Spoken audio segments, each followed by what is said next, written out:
پنوم د الله چې بخون کې مهربان دی. اے نبی صلی الله علیه وسلم د خپل اوچت رب د نوم تسبیح وایا چې هغه د کائناتو هر څه پیدا کړو او تناسب قائم کړو، چې هغه تقدیر جوړ کړو، بیا لار او خودلا، چې هغه بوټي را زرغون کړل، بیا تور خزل کړل. مونږ به تا ته اورو، بیا بستانه نه هریږي به داغینا چې الله او غواړي.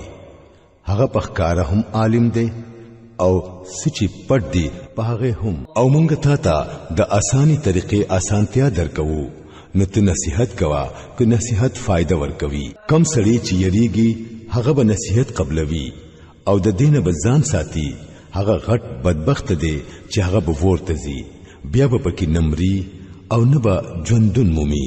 کامیاب شو هغه انسان چې پاکواله اختیار کړو او د خپل رب نوم یاد کړو، بیا یې منځ کړو. خو تاسو د دنیا ژوند لا ترجیح ورکوي، حالکه آخرت بهتر دی او باقی پاتې کېدونکې دی.